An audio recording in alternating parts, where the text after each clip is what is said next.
Chapter 54, which deals with matters relating to this history and no other. The Duke and Duchess resolved that the challenge Don Quixote had, for the reason already mentioned, given their vassal, should be proceeded with, and as the young man was in Flanders, whither he had fled to escape having Dona Rodriguez for a mother-in-law, they arranged to substitute for him a Gascon lackey named Tosilos, first of all carefully instructing him in all he had to do.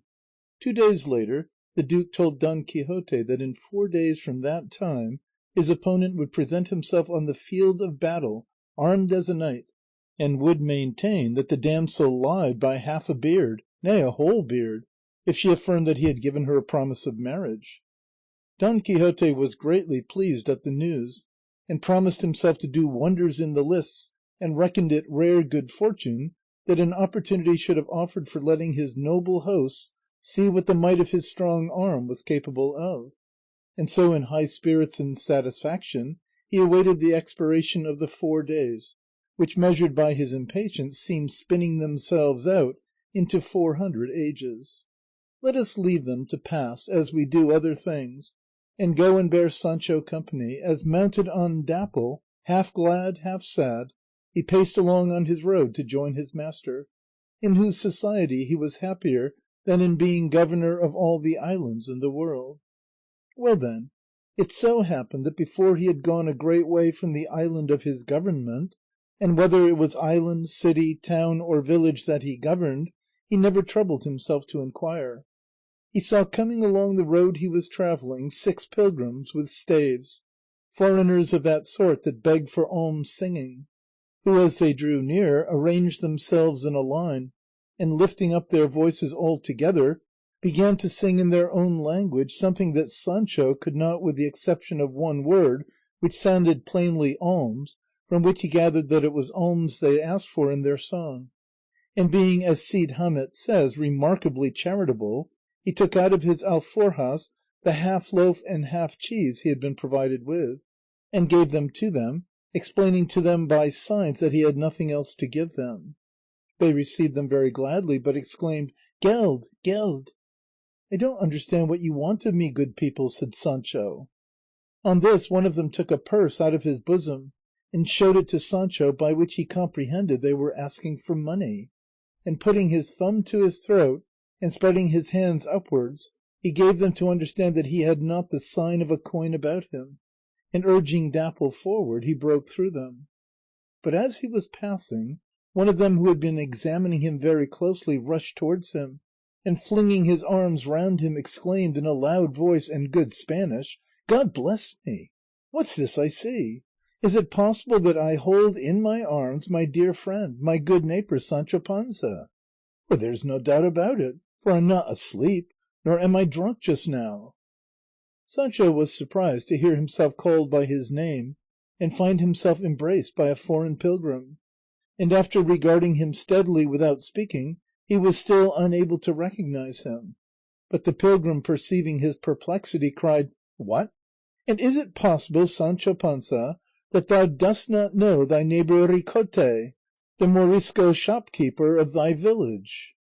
Sancho upon this, looking at him more carefully, began to recall his features, and at last recognized him perfectly, and without getting off the ass threw his arms round his neck, saying, "Who the devil could have known thee, Ricote, in this mummer's dress thou art in?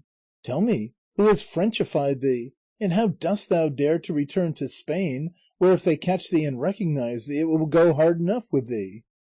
"If thou dost not betray me, Sancho," said the pilgrim, "I am safe, for in this dress no one will recognize me. But let us turn aside out of the road into that grove there, where my comrades are going to eat and rest, and thou shalt eat with them there, for they are very good fellows. I'll have time enough to tell thee then all that has happened me since I left our village in obedience to his Majesty's edict, that threatens such severities against the unfortunate people of my nation, as thou hast heard." Sancho complied, and Ricote having spoken to the other pilgrims, they withdrew to the grove they saw, turning a considerable distance out of the road. They threw down their staves, took off their pilgrims' cloaks, and remained in their underclothing. They were all good-looking young fellows except Ricote, who was a man somewhat advanced in years.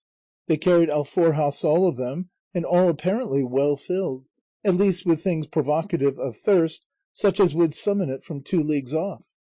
They stretched themselves on the ground, and making a tablecloth of the grass they spread upon it bread, salt, knives, walnut, scraps of cheese, and well-picked ham bones, which if they were past gnawing they were not past sucking. They also put down a black dainty called, they say, caviar, and made of the eggs of fish, a great thirst-wakener. Nor was there any lack of olives, dry, it is true, and without any seasoning, but for all that toothsome and pleasant. But what made the best show in the field of the banquet was 6 botas of wine, for each of them produced his own from his alforjas. Even the good Ricote, who from a Morisco had transformed himself into a German or Dutchman, took out his, which in size might have vied with the 5 others.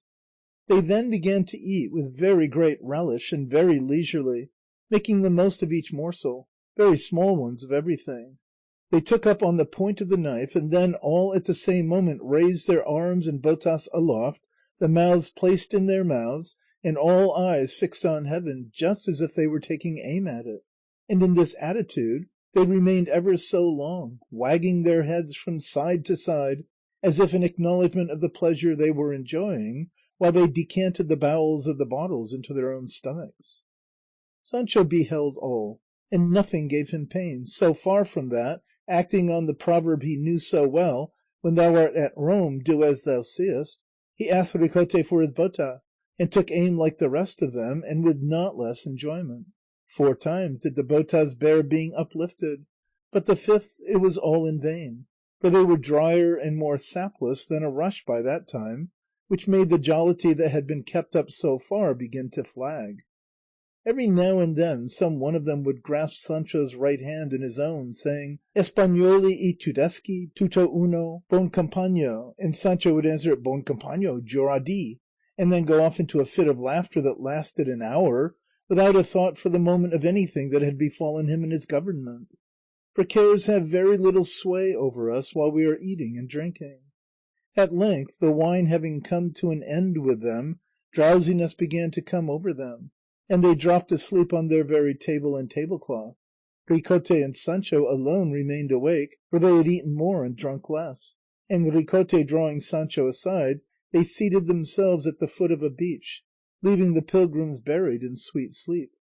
And without once falling into his own Morisco tongue, Ricote spoke as follows in pure Castilian: "Thou knowest well, neighbour and friend Sancho Panza, how the proclamation or edict his majesty commanded to be issued against those of my nation filled us all with terror and dismay.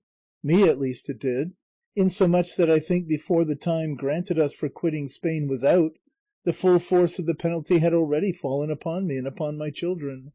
I decided then, and I think wisely, just like one who knows that at a certain date the house he lives in will be taken from him, and looks out beforehand for another to change into, I decided, I say, to leave the town myself, alone and without my family, and go to seek out some place to remove them to comfortably, and not in the hurried way in which the others took their departure. For I saw very plainly, and so did all the older men among us, that the proclamations were not mere threats, as some said, but positive enactments, which would be enforced at the appointed time. And what made me believe this was what I knew of the base and extravagant designs which our people harboured, designs of such a nature that I think it was a divine inspiration that moved his majesty to carry out a resolution so spirited.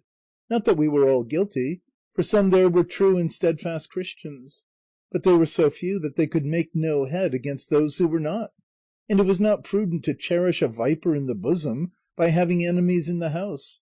In short, it was with just cause that we were visited with the penalty of banishment, a mild and lenient one in the eyes of some, but to us the most terrible that could be inflicted upon us.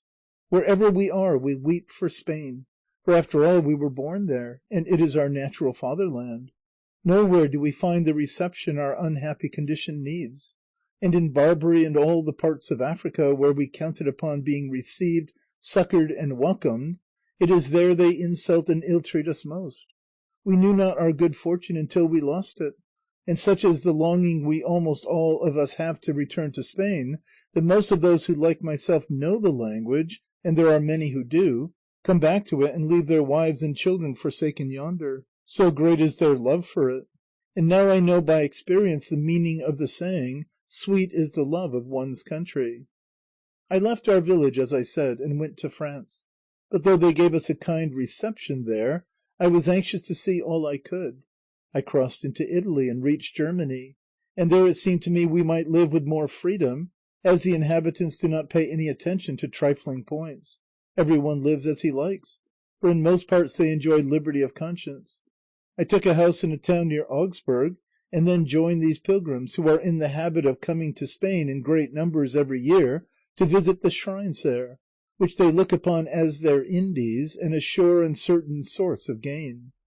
They travel nearly all over it, and there is no town out of which they do not go full up of meat and drink, as the saying is, and with a real at least in money, and they come off at the end of their travels with more than 100 crowns saved, which, changed into gold, they smuggle out of the kingdom, either in the hollow of their staves, or in the patches of their pilgrims' cloaks, or by some device of their own, and carry to their own country in spite of the guards at the posts and passes where they are searched. Now my purpose is, Sancho, to carry away the treasure that I left buried, which as it is outside the town I shall be able to do without risk, and to write or cross over from Valencia to my daughter and wife, who I know are at Algiers, and find some means of bringing them to some French port, and thence to Germany, there to await what it may be God's will to do with us. For after all, Sancho, I know well that Ricota my daughter and Francisca Ricota my wife are Catholic Christians, and though I am not so much so, still I am more of a Christian than a Moor, and it is always my prayer to God that he will open the eyes of my understanding and show me how I am to serve him. But what amazes me and I cannot understand is why my wife and daughter should have gone to Barbary rather than to France, where they could live as Christians. To this Sancho replied, Remember, Ricote, that may not have been open to them, for Juan Tiopieyo, your wife's brother, took them, and being a true Moor, he went where he could go most easily. And another thing I can tell thee, it is my belief thou art going in vain to look for what thou hast left buried, for we heard they took from thy brother-in-law and thy wife a great quantity of pearls and money and gold, which they brought to be passed. That may be, said Ricote, but I know they did not touch my hoard, for I did not tell them where it was, for fear of accidents. And so, if thou wilt come with me, Sancho, and help me to take it away and conceal it, I will give thee 200 crowns, wherewith thou mayest relieve thy necessities, and, as thou knowest, I know they are many. I would do it, said Sancho, but I am not at all covetous, for I gave up an office this morning in which, if I was, I might have made the walls of my house of gold, and dined off silver plates before 6 months were over, and so for this reason, and because I feel I would be guilty of treason to my king if I helped his enemies, I would not go with thee if instead of promising me 200 crowns thou wert to give me 400 here in hand. And what office is this thou hast given up, Sancho? Asked Ricote. I have given up being governor of an island, said Sancho, and such a one, faith, as you won't find the like of easily. And where is this island? Said Ricote. Where? Said Sancho. 2 leagues from here, and it is called the island of Barataria. Nonsense, Sancho, said Ricote. Islands are away out in the sea. There are no islands on the mainland. What? No islands, said Sancho. I tell thee, friend Ricote, I left it this morning, and yesterday I was governing there as I pleased, like a Sagittarius. But for all that I gave it up, for it seemed to me a dangerous office, a governor's.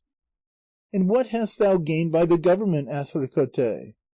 I have gained, said Sancho, the knowledge that I am no good for governing unless it is a drove of cattle, and that the riches that are to be got by these governments are got at the cost of one's rest and sleep, ay, and even one's food. For in islands the governors must eat little, especially if they have doctors to look after their health. I don't understand thee, Sancho, said Ricote, but it seems to me all nonsense thou art talking. Who would give thee islands to govern? Is there any scarcity in the world of cleverer men than thou art for governors? Hold thy peace, Sancho, and come back to thy senses, and consider whether thou wilt come with me, as I said, to help me to take away treasure I left buried.